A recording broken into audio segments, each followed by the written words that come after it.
Hey friends, Katie here, your front porch nurse. Okay, it's time to get real here, right? Is this perimenopause or am I losing my mind? Am I going crazy? Am I cuckoo?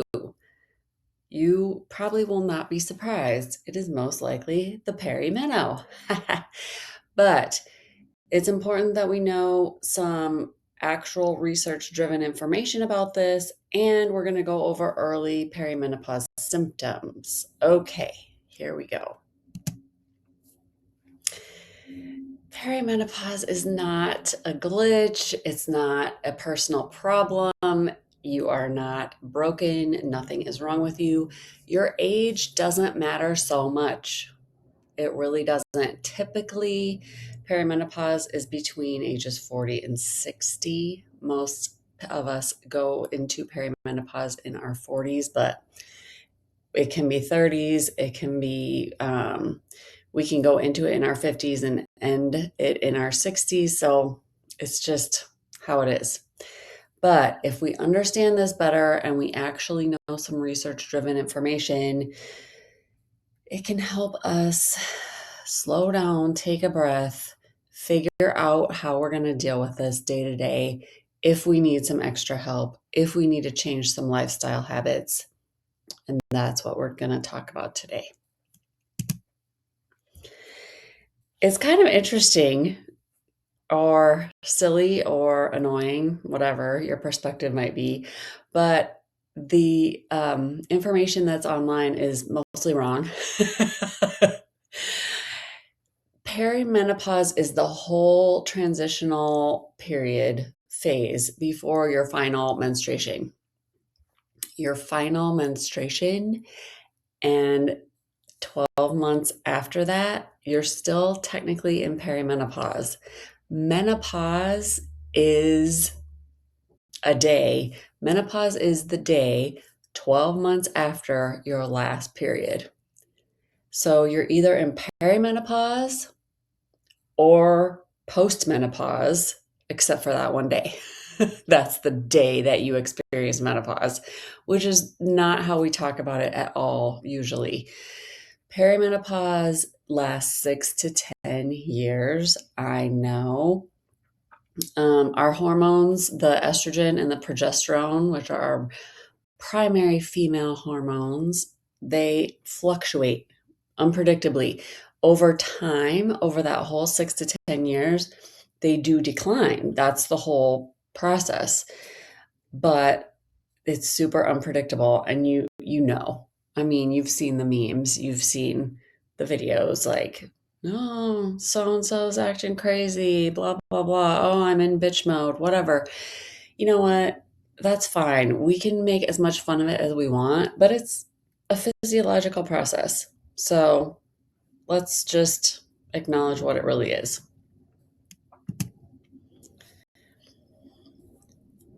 Now, the estrogen that is our main female hormone is linked to over 400 functions in our body. That's why we can't look at this as a uterus thing or an ovaries thing. It's not. It's a full body, holistic change. And you can call it perimenopause. You can call it the menopausal transition. It is what it is. The estrogen and the progesterone are inconsistent. Our ovulation is inconsistent. And then over time, the estrogen and the progesterone are reduced and stop being produced by our ovaries or being directed by our ovaries. But if you think, okay, there's over 400 functions plus that are linked to this, there are estrogen receptors everywhere: your brain, your bones, your blood vessels, your gut, your muscles, your skin. So the way that you're feeling is totally legit. And that's one of the main messages I want to share is you're not weak. There's nothing wrong with you. This is a normal transition, okay? This is a normal process, and let's reframe it, right? Instead of like, oh my gosh, I'm so old. Oh my gosh, my fertility's leaving me, whatever. Thank goodness we're alive long enough to experience this, because for a lot of generations, women didn't stay alive this long. So, yay, yes.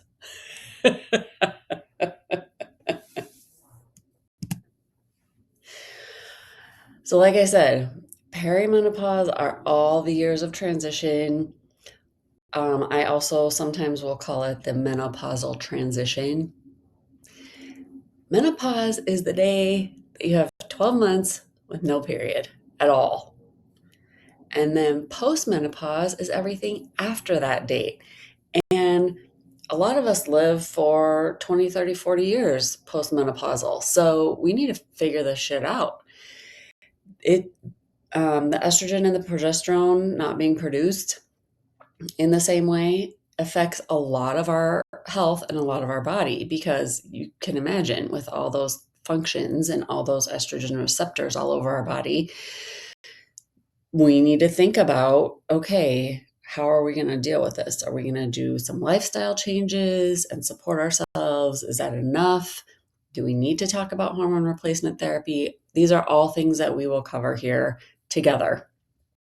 But the media, society, social media, all of it, a lot of them are not using the verbiage correctly, are not using the words as they should be defined. So think about that too when you're reading online.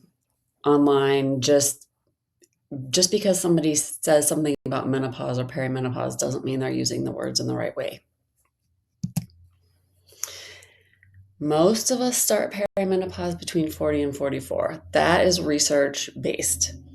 But 10% of women start before age 40. And what we tend to think of as perimenopause symptoms are the irregular menstrual cycles, but that's not actually the first signs. And that's why it's important to know what our first signs are.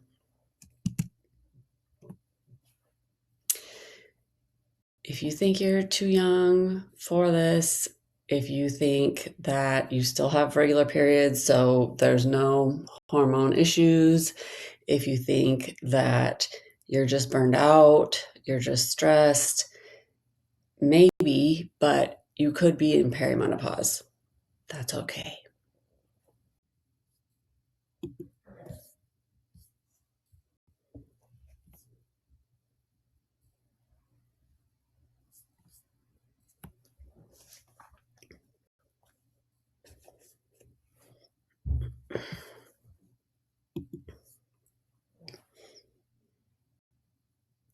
All right. So why is it so hard on us, Gen Xers? And I'm going to include our older millennial sisters in here too. We actually have some of the highest stress in recorded history. Cool, right?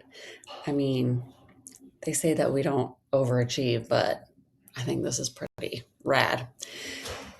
Gen Xers and our older millennial sisters are in the sandwich generation. We're supporting kids, even if they're young adults, we're still supporting them, a lot of us, and also aging parents.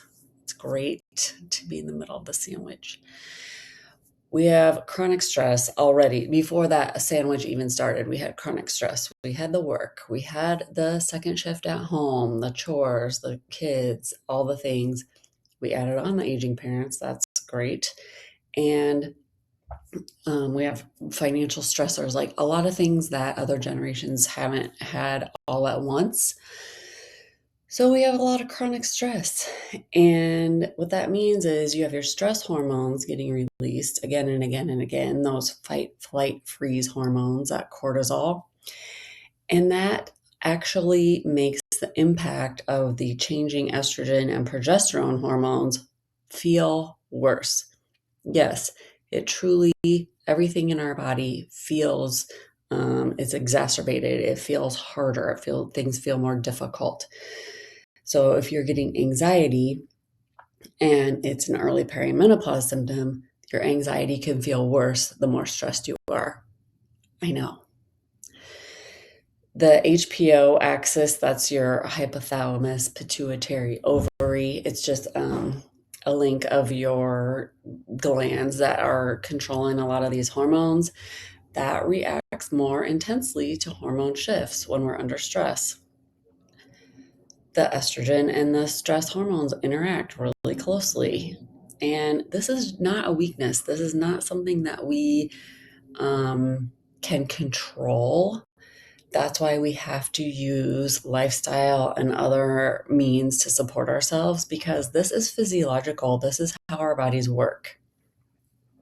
Okay, next up, the early symptoms of perimenopause, what you have been waiting for. Oops.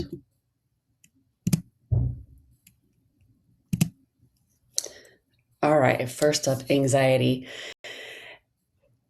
This isn't funny. I'm not grinning because it's funny, but it's telling that this is an early symptom, because a lot of us, I think, from what I've experienced and friends and patients have experienced, a lot of us start getting this, feeling this anxiety, and we're like, have we always had this and we just didn't know it, or we didn't know it was called anxiety? I used to think, I used to use the term, oh, I'm so stressed out, a lot, and now I think that's probably anxiety, but I didn't name it that way. But the estrogen affects those serotonin and GABA hormones, which are more of our feel good hormones. And so if the estrogen is fluctuating, then the serotonin and the GABA are fluctuating and we feel anxious. This does not mean you have an anxiety disorder. Yeah, you might, but it doesn't, just because you get anxiety in perimenopause does not mean you have anxiety disorder. It is a symptom. It's an early symptom. This one, a lot of you will be familiar with: sleep disruption. Like, we fall asleep because we're so freaking tired, because we're so stressed. We fall asleep in a second, but then between 2 to 4 a.m., we are wide awake. And that's because the estrogen instability affects that internal clock, that your rhythms, your internal rhythms. And cortisol, which is our stress hormone, also adds to sleep disruption. So you can start to get a feeling of how all these things are interacting and how it's not just your lady parts. This one we know too. Our menstrual cycle changes. Maybe shorter, maybe longer, maybe heavier, maybe lighter, maybe month to month, maybe week to week. It's super unpredictable. Random spotting, common. This just means that our ovulation is inconsistent. And I want to make this point clear. Yes, you can still get knocked up at this time. Yes, you still need to use birth control. Just because your cycle is inconsistent does not mean that there's no eggs in there that would just take up a sperm and make a baby. Okay.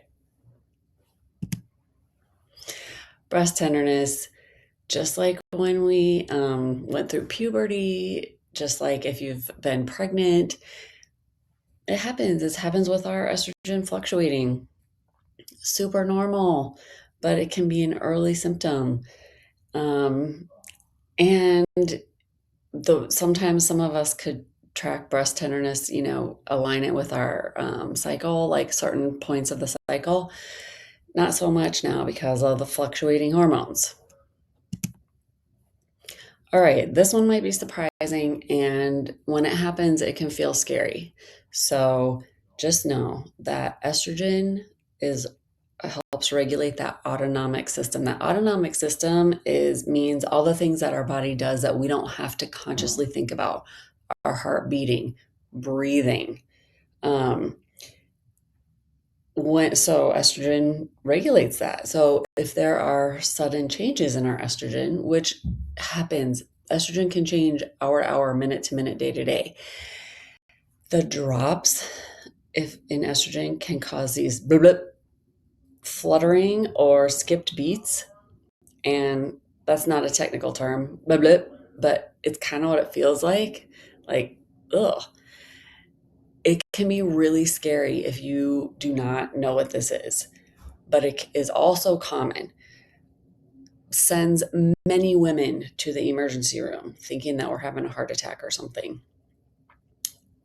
I'm not saying not to get it checked out medically, but what I am saying is that if you get this blah blah and then you're fine, it's probably an estrogen fluctuation. So just use that as a little bit of reassurance that nothing is wrong with you. Oops, nothing's wrong with you. You don't necessarily need to run off to the ER. Give yourself a little bit of a break, because the more you stress yourself out about it, the worse it's going to feel. Migraines and headaches, so common, even if you've never had a migraine before in your life. Sometimes when you are getting into perimenopause and your cycle is becoming irregular, the headaches kind of go with certain points of that irregular cycle. And sometimes you can't necessarily figure that out, but that's okay. The estrogen affects blood vessels, and headaches happen because our blood vessels in our brain are not the right size for the amount of blood that wants to go through. They get cramped. So fluctuations in estrogen can trigger new migraines. This might happen. You might even get migraines if you've never had them before. So just be aware of that too. Joint pain and stiffness. I think a lot of us also experience this and we think, oh shit, now I have arthritis. It's not necessarily true. The estrogen affects the inflammation in our joints and the collagen, which is that padding between your joints. So it's not just aging, it's also hormonal. Like, yeah, arthritis is super common as we age, but this doesn't necessarily mean if you have joint pain during perimenopause, it doesn't necessarily mean that you automatically have arthritis. Feel a little better. It's okay. This is also super treatable. Tylenol or ibuprofen over the counter, if you are able to take those, usually helps. Also, we'll talk about this more when we talk about lifestyle changes in another video with diet, stress, and sleep, reducing alcohol. Okay. A lot of the published information online talks about irritability, but I think it's probably more accurate to say rage. Hormone changes can cause really intense emotions, just like they do in puberty. But for some reason, at this time in our lives, I don't know if it's because we're so stressed or because we have done so much for so long, but now it hits a lot of us as just sheer rage. Society's not helping us with that. But this is a chemical response. Your hormones are changing and it impacts your emotions, and that's how you feel. That's legit. Another set of super common things that women complain about: fatigue and cognitive changes. So, fatigue, remember, we have dysregulated sleep. We're waking up between 2 and 4, or we have 28 tabs open. Also, we call this the cognitive changes we call brain fog. You hear that a lot. Word finding and focus are just a little trickier. Your brain is adapting. It is not broken. You don't have dementia. You don't have Alzheimer's, most likely. Your brain is adapting to these changes in the hormones. And that's a good thing that our brain adapts. All right. Why doctors often do not recognize or educate us about perimenopause or dismiss a lot of these early symptoms. Hormone labs are a snapshot. When you go get your labs drawn, you only get the measure of that exact moment. And that's a big deal because hormones change moment to moment. So if your hormones are fluctuating and that's causing symptoms, how can you track that off of a 1-moment lab? It's really hard. A lot of clinicians do not have any menopause education. In medical school, there's barely any, if any, included. Yes, this is a common theme through everything that I do, but women's midlife health and beyond, super under-researched, super underfunded. The science is way behind of what men's science and general health science is. Now, if we can't tell from a lab, and your clinician might tell you that labs are the way to go, it doesn't hurt anything to get labs done. Just be aware that it's just a snapshot. But how do you know if you're in it if there's not a lab or a test? Well, cycle changes are pretty strong markers because that's not usually the earliest thing that changes. The symptoms come in waves, they come and go. So that makes sense with the way that hormones are swinging.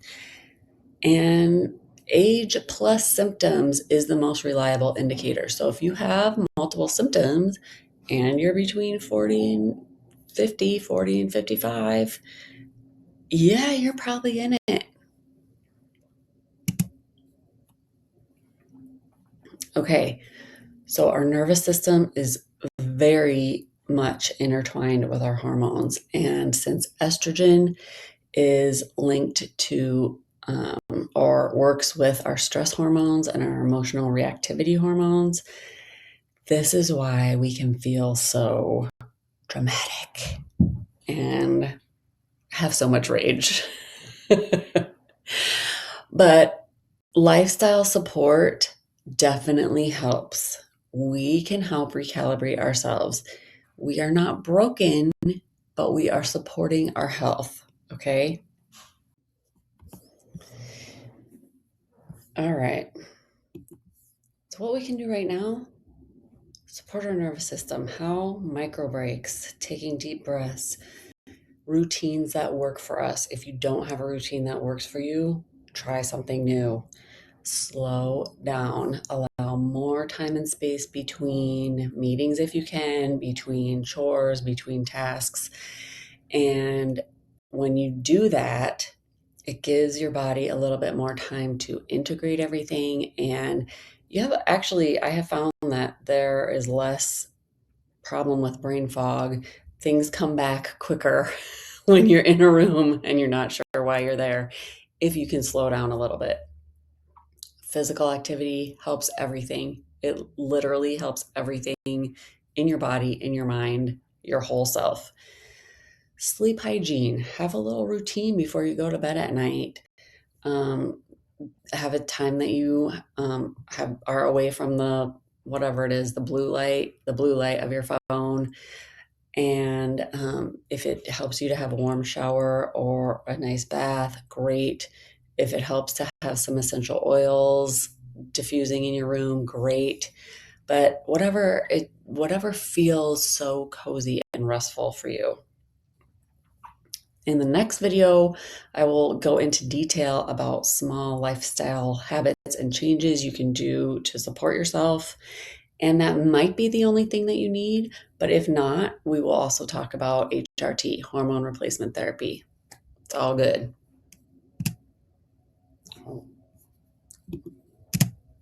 All right. You are totally not broken. You're in a transition. It just happens to be quite a long one. But it's totally common. It happens to all of us that have functioning ovaries. This is totally navigatable as well. It's just that we've had a lot of poor information come at us. So let's get legit info and let's help one another. Subscribe to the channel for more information. And I also send weekly emails if you want to subscribe to my email list. That is all. Thank you so much. Have a good one.